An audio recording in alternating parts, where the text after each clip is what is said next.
Praise the Lord. സംഖ്യാപുസ്തകം 31 അധ്യായം 1 മുതൽ 54 വരെയുള്ള തിരുവചനങ്ങൾ. അനന്തരം യഹോവ മോശയോട് അരുളി ചെയ്തത്, ഇസ്രയേൽ മക്കൾക്കു വേണ്ടി മിദ്യാന്യരോട് പ്രതികാരം നടത്തുക. അതിൻ്റെ ശേഷം നീ നിന്റെ ജനത്തോട് ചേരും. അപ്പോൾ മോശ ജനത്തോട് സംസാരിച്ചു. മിദ്യാന്യരുടെ നേരെ പുറപ്പെട്ട് യഹോവയ്ക്ക് വേണ്ടി മിദ്യാനോട് പ്രതികാരം നടത്തേണ്ടതിന് നിങ്ങളിൽ നിന്ന് ആളുകളെ യുദ്ധത്തിനൊരുക്കുവിൻ. നിങ്ങൾ ഇസ്രയേലിൻ്റെ സകല ഗോത്രങ്ങളിലും ഓരോന്നിൽ നിന്ന് 1000 പേരെ വീതം യുദ്ധത്തിനയക്കണം എന്ന് പറഞ്ഞു. അങ്ങനെ ഇസ്രായേലി സഹസ്രങ്ങളിൽ നിന്ന് ഓരോ ഗോത്രത്തിൽ 1000 പേർ വീതം 12000 പേരെ യുദ്ധസന്നദ്ധരായി വേർതിരിച്ചു. മോശ ഓരോ ഗോത്രത്തിൽ നിന്ന് 1000 പേർ വീതമുള്ള അവരെയും പുരോഹിതനായ എലയാസാറിൻ്റെ മകൻ ഫിനെഹാസിനെയും യുദ്ധത്തിനയച്ചു. അവൻ്റെ കൈവശം വിശുദ്ധ മന്ദിരത്തിലെ ഉപകരണങ്ങളും ഗംഭീരനാദ കാഹളങ്ങളും ഉണ്ടായിരുന്നു. യഹോവ മോശയോട് കൽപ്പിച്ചതുപോലെ അവർ മിദ്യാന്യരോട് യുദ്ധം ചെയ്ത് ആണുങ്ങളെയൊക്കെയും കൊന്നു. നിഹതന്മാരുടെ കൂട്ടത്തിൽ അവർ മിദ്യാന്യ രാജാക്കന്മാരായ ഏവി, രേക്കേം, സൂർ, ഹൂർ, രേബ എന്നീ 5 രാജാക്കന്മാരെയും കൊന്നു. ബെയോരിൻ്റെ മകനായ ബിലയാമിനെയും അവർ വാൾ കൊണ്ടു കൊന്നു. ഇസ്രായേൽ മക്കൾ മിദ്യാന്യ സ്ത്രീകളെയും അവരുടെ കുഞ്ഞുങ്ങളെയും ബദ്ധരാക്കി അവരുടെ സകല വാഹന മൃഗങ്ങളെയും ആടുമാടുകളെയും അവരുടെ സമ്പത്തൊക്കെയും കൊള്ളയിട്ടു. അവർ പാർത്തിരുന്ന എല്ലാ പട്ടണങ്ങളും എല്ലാ പാളയങ്ങളും തീയിട്ട് ചുട്ടുകളഞ്ഞു. അവർ എല്ലാ കൊള്ളയും മനുഷ്യരും മൃഗങ്ങളുമായുള്ള അപഹൃതമൊക്കെയും എടുത്തു. ബദ്ധന്മാരെ അപഹൃതത്തോടും കൊള്ളയോടും കൂടെ എരിഹോവിൻ്റെ സമീപത്ത് യോർദാനരികെ മോവാബ് സമഭൂമിയിൽ പാളയത്തിലേക്ക് മോശയുടെയും പുരോഹിതനായ എലയാസാരിൻ്റെയും ഇസ്രായേൽ സഭയുടെയും അടുക്കൽ കൊണ്ടുവന്നു. മോശയും പുരോഹിതൻ എലയാസാരും സഭയുടെ സകല പ്രഭുക്കന്മാരും പാളയത്തിന് പുറത്ത് അവരെ എതിരേറ്റ് ചെന്നു.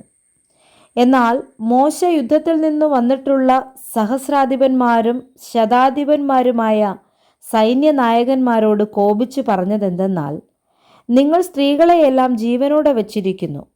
ഇവരത്രേ പെയോരിൻ്റെ സംഗതിയിൽ ബിലയാമിൻ്റെ ഉപദേശത്താൽ ഇസ്രയേൽ മക്കൾ യഹോവയോട് ദ്രോഹം ചെയ്യുവാനും യഹോവയുടെ സഭയിൽ ബാധയുണ്ടാകുവാനും ഹേതുവായത്. ആകയാൽ ഇപ്പോൾ കുഞ്ഞുങ്ങളിലുള്ള ആണിനെയൊക്കെയും പുരുഷനോടുകൂടെ ശയിച്ചിട്ടുള്ള സകല സ്ത്രീകളെയും കൊന്നുകളവിൻ. പുരുഷനോടുകൂടെ ശയിക്കാത്ത പെൺകുഞ്ഞുങ്ങളെ ജീവനോടെ വെച്ചുകൊള്ളുവിൻ. നിങ്ങൾ 7 ദിവസം പാളയത്തിന് പുറത്ത് പാർക്കണം. ഒരുത്തനെ കൊന്നവനും കൊല്ലപ്പെട്ടവനെ തൊട്ടവനുമെല്ലാം 3-ാം ദിവസവും 7-ാം ദിവസവും തങ്ങളെയും തങ്ങളുടെ ബദ്ധന്മാരെയും ശുദ്ധീകരിക്കണം. സകല വസ്ത്രവും തോൽ കൊണ്ടുള്ള എല്ലാ കോപ്പും കോലാട്ടുരോമം കൊണ്ടുണ്ടാക്കിയതൊക്കെയും മരം കൊണ്ടുള്ള സകല സാധനവും ശുദ്ധീകരിപ്പിൻ. പുരോഹിതനായ എലയാസാർ യുദ്ധത്തിന് പോയിരുന്ന യോദ്ധാക്കളോട് പറഞ്ഞത്, യഹോവ മോശയോട് കൽപ്പിച്ചിട്ടുള്ള ന്യായപ്രമാണമാവിത്. പൊന്ന്, വെള്ളി, ചെമ്പ്, ഇരുമ്പ്, വെള്ളീയം, കാരീയം മുതലായി തീയിൽ നശിച്ചു പോകാത്ത സാധനമൊക്കെയും തീയിലിട്ടെടുക്കണം. എന്നാൽ അത് ശുദ്ധമാകും. എങ്കിലും ശുദ്ധീകരണ ജലത്താലും അത് ശുദ്ധീകരിക്കണം. തീയിൽ നശിച്ചു പോകുന്നതെല്ലാം നിങ്ങൾ വെള്ളത്തിൽ മുക്കിയെടുക്കണം. 7-ാം ദിവസം വസ്ത്രമലക്കി ശുദ്ധിയുള്ളവരായ ശേഷം നിങ്ങൾക്ക് പാളയത്തിലേക്ക് വരാം. പിന്നെ യഹോവ മോശയോട് അരുളി ചെയ്തത്, നീയും പുരോഹിതനായ എലയാസാരും സഭയിലെ ഗോത്രപ്രധാനികളും കൊള്ളയായി പിടിക്കപ്പെട്ട മനുഷ്യരുടെയും മൃഗങ്ങളുടെയും തുക നോക്കി പടയ്ക്കുപോയ യോദ്ധാക്കൾക്കും സഭയ്ക്കും ഇങ്ങനെ 2 ഓഹരിയായി കൊള്ള വിഭാഗിപ്പിൻ. യുദ്ധത്തിന് പോയ യോദ്ധാക്കളോട് മനുഷ്യരിലും മാട്, കഴുത, ആട് എന്നിവയിലും 500-1 യഹോവയുടെ ഓഹരിയായി വാങ്ങണം.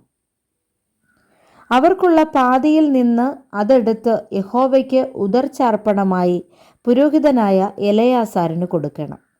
എന്നാൽ ഇസ്രയേൽ മക്കൾക്കുള്ള പാതിയിൽ നിന്ന് മനുഷ്യരിലും മാട്, കഴുത, ആട് മുതലായ സകലവിധ മൃഗത്തിലും 1/50 എടുത്ത് യഹോവയുടെ തിരുനിവാസത്തിലെ വേല ചെയ്യുന്ന ലേവ്യർക്ക് കൊടുക്കണം. യഹോവ മോശയോട് കൽപ്പിച്ചതുപോലെ മോശയും എലെയാസാരും ചെയ്തു. യോദ്ധാക്കൾ കൈവശമാക്കിയതിന് പുറമേയുള്ള കൊള്ള 6,75,000 ആടും 70,000 മാടും 61,000 കഴുതയും പുരുഷനോടുകൂടെ ശയിക്കാത്ത പെണ്ണുങ്ങൾ എല്ലാം കൂടി 30,000 പേരും ആയിരുന്നു.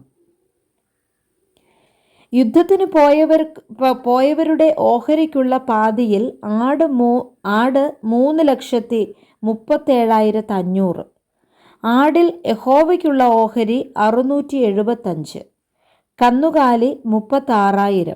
അതിൽ യഹോവയ്ക്കുള്ള ഓഹരി 72. കഴുത 30,500. അതിൽ യഹോവയ്ക്കുള്ള ഓഹരി 61. ആൾ 16,000. അവരിൽ യഹോവയ്ക്കുള്ള ഓഹരി 32. യഹോവയ്ക്ക് ഉദർച്ചാർപ്പണമായിരുന്ന ഓഹരി യഹോവ മോശയോട് കൽപ്പിച്ചതുപോലെ മോശ പുരോഹിതനായ എലെയാസാറിന് കൊടുത്തു.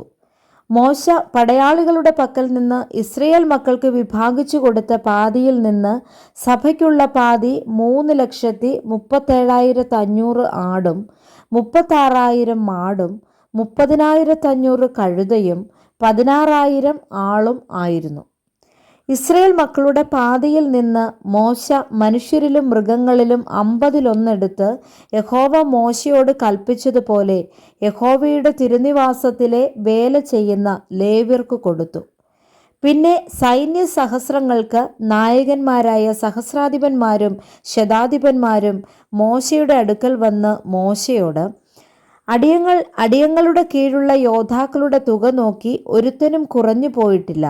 അതുകൊണ്ട് ഞങ്ങൾക്ക് ഓരോരുത്തന് കിട്ടിയ പൊന്നാഭരണങ്ങളായ മാല, കൈവള, മോതിരം, കുണുക്ക്, കടകം എന്നിവ യഹോവയുടെ സന്നിധിയിൽ ഞങ്ങൾക്കു വേണ്ടി പ്രായശ്ചിത്തം കഴിക്കേണ്ടതിന് ഞങ്ങൾ യഹോവയ്ക്ക് വഴിപാടായി കൊണ്ടുവന്നിരിക്കുന്നു എന്ന് പറഞ്ഞു. മോശയും പുരോഹിതനായ എലെയാസാറും വിചിത്രപ്പണിയുള്ള ആഭരണങ്ങളായ പൊന്ന് അവരോട് വാങ്ങി. സഹസ്രാധിപന്മാരും ശതാധിപന്മാരും യഹോവയ്ക്ക് ഉദർച്ചാർപ്പണം ചെയ്ത പൊന്ന് എല്ലാം കൂടെ 16,750 ശേക്കെൽ ആയിരുന്നു. യോദ്ധാക്കളിൽ ഓരോരുത്തനും താന്താനു വേണ്ടി കൊള്ളയിട്ട് എടുത്തിട്ടുണ്ടായിരുന്നു. മോശയും പുരോഹിതനായ എലെയാസാറും സഹസ്രാധിപന്മാരോടും ശതാധിപന്മാരോടും ആ പൊന്നു വാങ്ങി യഹോവയുടെ സന്നിധിയിൽ ഇസ്രയേൽ മക്കളുടെ ഓർമ്മയ്ക്കായി സമാഗമന കൂടാരത്തിൽ കൊണ്ടുപോയി. Praise the Lord. വായിച്ച തിരുവചനങ്ങളാൽ കർത്താവ് നമ്മെ ഏവരെയും സമൃദ്ധിയായി അനുഗ്രഹിക്കട്ടെ. ആമേൻ.